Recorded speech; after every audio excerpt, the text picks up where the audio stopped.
দিনেই নামবে রাত। 2024 বছরের প্রথম পূর্ণগ্রাস সূর্যগ্রহণ। দেখুন কখন কোথায় কোথায় থেকে দেখা যাবে এই পূর্ণগ্রাস সূর্যগ্রহণ। তো 2024 সালের প্রথম পূর্ণগ্রাস সূর্যগ্রহণ কবে কখন হতে চলেছে এবং এই সূর্যগ্রহণ কবে কখন কোথায় কোথায় থেকে দেখা যাবে, এই সূর্যগ্রহণ কি ভারত ও বাংলাদেশ থেকে দেখা যাবে, কি বলছে নাসা, বিস্তারিত জানিয়ে দেব ভিডিওতে, সঙ্গে থাকুন। আর এমনই প্রতিদিনের গুরুত্বপূর্ণ খবরগুলি সবার আগে পাওয়ার জন্য আমাদের ইউটিউব চ্যানেলটি সাবস্ক্রাইব করুন। বিরলতম দিনের সাক্ষী হতে চলেছে সবাই। আজ সোমবার আশ্চর্য এক ঘটনা ঘটতে চলেছে। দিনের বেলাতেই অন্ধকার নামবে পৃথিবীতে, উধাও হয়ে যাবে সূর্য, আর সূর্য না থাকলে স্বাভাবিকভাবেই অন্ধকার হবে পৃথিবী। গোটা পৃথিবী এই বিরল দৃশ্যের সাক্ষী থাকবে কয়েক ঘন্টার জন্য।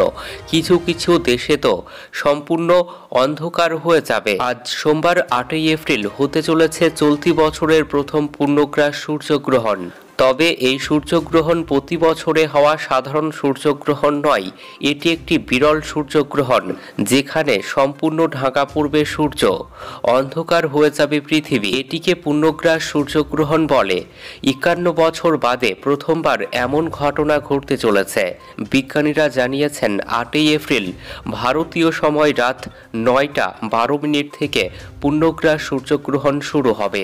মধ্যরাত 1টা 25 মিনিট অবধি স্থায়ী হবে এই সূর্যগ্রহণ। মোট 4 ঘন্টা 13 মিনিট অবধি স্থায়ী হবে এই গ্রহণ। এই গ্রহণ চলাকালীন একটা সময় চাঁদ পৃথিবী ও সূর্যের ঠিক মাঝখানে চলে আসবে। চাঁদ, সূর্য ও পৃথিবী একই সরল রেখায় থাকলে সূর্যের আলো সম্পূর্ণ আটকে যাবে।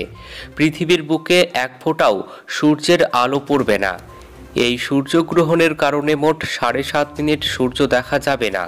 কোথায় কোথায় থেকে দেখা যাবে এই সূর্যগ্রহণ? এই সূর্যগ্রহণ দেখা যাবে যুক্তরাষ্ট্র, মেক্সিকো, কানাডা সহ প্রশান্ত মহাসাগরীয় দেশগুলো থেকে। তবে এই সূর্যগ্রহণ ভারত ও বাংলাদেশ থেকে দেখা যাবে না, কারণ ওই সময় ভারত ও বাংলাদেশে হবে রাত। তবে সূর্যগ্রহণের আসল খেলা দেখা যাবে আমেরিকায়। ভারতে মধ্যরাত হলেও সূর্যগ্রহণের সময় আমেরিকায় দিন হওয়ায় সকালেই ঘুটঘুটে অন্ধকার নামবে। 4 মিনিট 28 সেকেন্ড চাঁদ, সূর্য ও পৃথিবী একই সরল রেখায় থাকায় উত্তর আমেরিকায় দিনের বেলাতেই রাত নামবে।